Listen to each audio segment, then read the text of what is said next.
Welcome back. Today we are going to be installing some side case racks and some side cases. This is the GIVI monokey system on a Kawasaki Versys. So we've got the E22 side cases here. We're going to be putting those on the side, obviously, with the monokey rack. And then we've got the GIVI Trekker, which is going to go on the top case. So it's important to note that when you're putting this package together, there's actually 5 different components.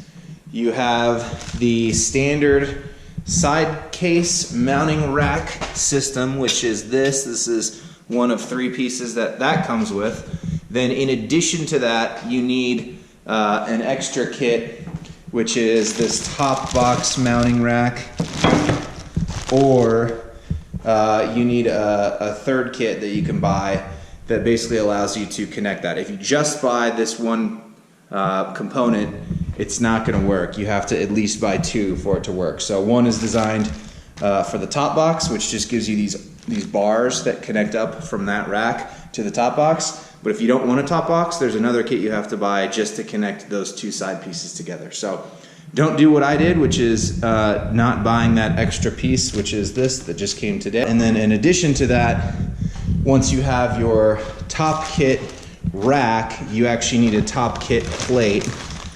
So this is the monokey system. The one thing that I will note when you're looking at luggage and side cases and top cases is that the GIVI E22s come with a key system that looks like that, which is fine. But the problem is the Trekker comes with a laser cut key that looks like that. So therefore, they're obviously not interchangeable. So essentially you have to have 2 keys if you use the Trekker system for your top box, and these ones are pretty much any other GIVI system for your side cases. So the bummer with that is now I have 4 keys that I have to take around because this has its own separate key, and then the motorcycle key, obviously. So I'm not aware of a way to change out the lock barrel from a laser cut to one of these, but if anybody knows how to do it, I would appreciate the input. So you'll pull this off first. You just unscrew that, and then this is a 14mm nut. Piece is going to go on there, but there is a spacer that needs to go in between there. You want to remove the seat from the motorcycle, like so. Next step, with a 12mm nut, you want to remove the back passenger handles. So there's just 4 bolts to do that.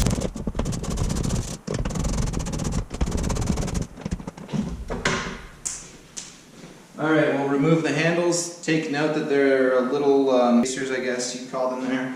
Okay, so now you're going to want to take off the plastic cover on the outside of your old hand grab bar.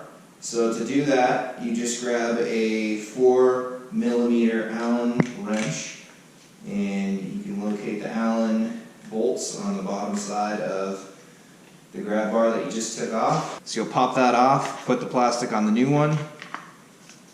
You'll clamp it down. You can kind of hear it snap into place. And then so all you have to do now is just reconnect those 2 Allen screws. Alright, and then so once that new plastic cover is on the new one, it'll look like this. And so you can see kind of a side by side. Really the only difference between the new one and the old one is it just has this little part that comes out to allow you to connect your pannier rack onto that. So it's basically the same thing. It seems to be the exact same width. Actually, you know, the GIVI is a little bit thicker. You can see maybe it's 2 or 3mm thicker than the original part here. So looks to be pretty strong. You just use the same hardware then to put it back on. So this part's really easy to add this back mounting plate. It's just this little metal piece right here, and you just pull these 2 10mm bolts, which takes off your license plate holder, and then you just mount this new license plate holder to that. Just rethread the bolts, and then you're good to go. You've got this piece on there. So the next step is to mount the side rails. So to do that, you take off your reflector that's in here, you just unscrew it, and then that leaves you with this 13mm bolt or 12mm bolt. You take that out. Once the side reflector is off, we're going to add this new bracket here. So this consists of a bolt in this position, and that is a 6mm Allen key, and then another 6mm up here. So we're going to bolt those in, but I am going to use Loctite on this part. Okay, so at this point, if you're just going to be putting on the back rack, you would just bolt this in to that side piece with the bolts that come with this kit. However, if you're going to add side pannier racks, then you have one extra step, which is now to add this onto here. So this is actually going to bolt through there, and then it'll sit on top of that, so it creates another mounting point for the side piece. And then we'll just finger tighten that on, so that's good to go. Now we just need to attach this one up here. Okay, now that that's on and everything's finger tight, we're going to go back and do the exact same thing on the other side. Alright, so now we're going to mount this top rack. It's the GIVI M1, but there's, I think, 3 or 4 different kinds that this will work with. So all that holds this on is basically 4 bolts. They're just, looks like a 4mm, 5mm Allen bolt.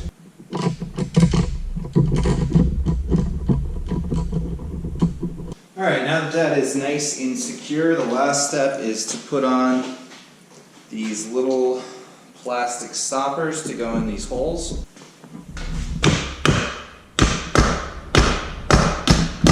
Okay, so the top case is now installed.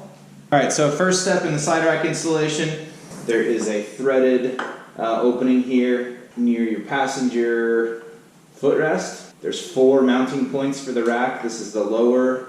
There's another one here that connects up to this. And then here's the top one, and then there's an additional one up there. Okay, now we want to loose fit the rack system. Again, if your bolts are not just finger tight, this is going to be really hard because they're not going to line up. You want to have everything just loosely fit. So you want to start with this rear part here, so this top left piece. You're going to slide that, make sure this bottom part goes behind the mudguard. So we'll start, you have this little triangle tool that they give you. So we'll tighten this back one first, all the way in, until you hear it kind of pop. There we go. So the second part, we'll push that through there, and we'll tighten that up. You heard that pop, so now that's in place and secure. We'll tighten this till it locks. Tighten this. There, now everything is locked in place. Again, all the stuff is finger tight, so we're going to go through on every single anchor point where it's on the bike and tighten everything up.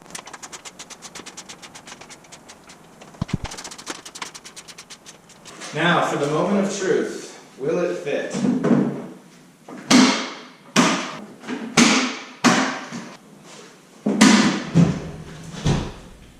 Alright guys, so we are all done installing the side rack, the separate top case rack, the 2 E22 side cases, the top case plate, which is an M7 monokey, and then the 46-liter GIVI Trekker top case as well. Looks pretty good, holds tons of stuff. And for all of you that were curious, yes, you can add the GIVI Trekker as a side case as well if you want. And that's what it looks like mounted to the side. And here's a view from the front of the bike looking back. On the right is the GIVI Trekkers, and on the left side is the GIVI E22. You can see it does stick out a little bit further than the handlebar, maybe by about 6 inches. But it's not really that bad. The E22 does sit within the handlebar, if you can see here. Alright, make sure you subscribe. We're going to have a lot of videos, including adding a bunch of lights and some other accessories. We've got the Handguard installation as a separate video. We're going to be adding this SW Motec engine guard on the bottom, as well as the SW Motec engine guards on the side.